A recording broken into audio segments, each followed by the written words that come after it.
This is my new YakAttack BlackPak Pro. I chose to get the 16 by 16. I bought this to replace my Hobie H-Crate because I'm going to make a separate video out of that. But went together pretty easily. I had to kind of do it in two different stages because I had to go pick my daughter up. I'm going to show that time lapse right now.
As I mentioned, this is the BlackPak Pro, the new version of the BlackPak Pro. I wanted the original one, but I just didn't like its construction, and I went with the Hobie H-Crate initially.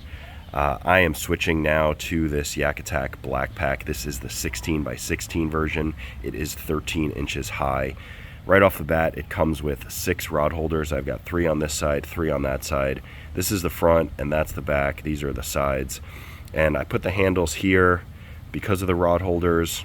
I put the latches or the hinges there, and the latches are up here because I'm going to be sitting this way and I'm going to reach back into the crate for some tackle. I really don't take a ton of tackle, but I do like to keep it nice and organized. Having 6 rod holders is pretty good. I right now have 7 rods that I take on my kayak, but that is going to be increasing because I'm going to do that in a separate video again. But there's actually one thing that I don't like about the BlackPak, which is not really a big issue, but I'm going to put it on the kayak and I'll show you what I'm talking about. Well, this is how I have it set up on my Hobie. This is where my H-Crate used to live, but no more H-Crate. This is my Angle 30 quart cooler with 4 rod holders, 2 on this side, 2 on that side. So I have 10 rod holders straight up and down. I've got an 11th here for landing and rigging, but that's something else. So 11 rods I can hold. I really like this aspect. It is very nice and sturdy. The rods sit up nice and straight. The thing that I don't like is they supplied you with these clips. Okay, now when I hook it up there, this bungee isn't it still tilts pretty good, and I like to travel with my kayak pretty well rigged out so that I don't have to do anything at the launch. So these are actually the straps from my H-Crate that I am probably gonna have to buy some new ones for when I sell my H-Crate, because this is much more secure when I'm driving down the highway. So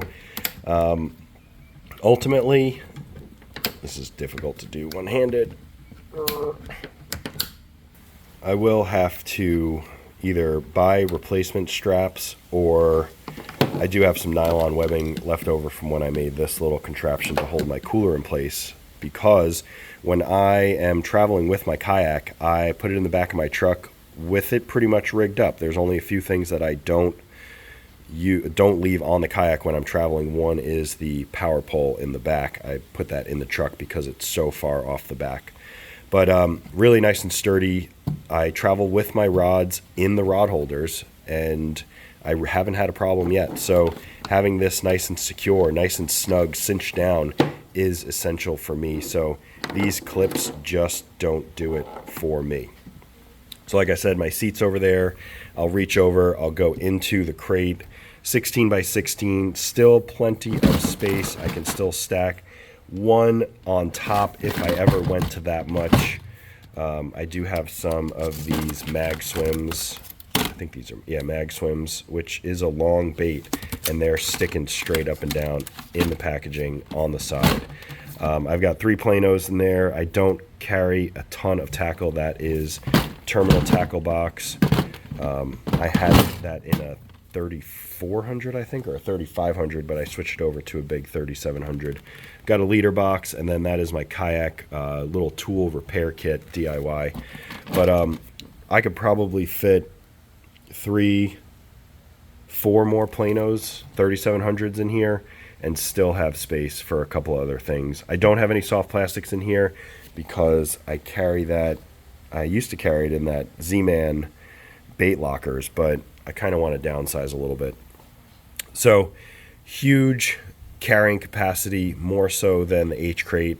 And even though these are holes, they're meant for screws, and it is relatively sealed. I wouldn't say that it's waterproof, but it is relatively sealed. I guess you could put a gasket around here of some kind and really seal it off from the elements. But this crate is absolutely fantastic. I'm really going to like it. Like I said, the only accessory I put on here for right now was this to hold my Burley Pro orb, which I have coming off of the back. Nothing on top. Really nice crate. It's expensive, but I think it's worth it. And when I sell my H crate, it'll offset some of the cost. So really, really like this crate and looking forward to using it out on the water.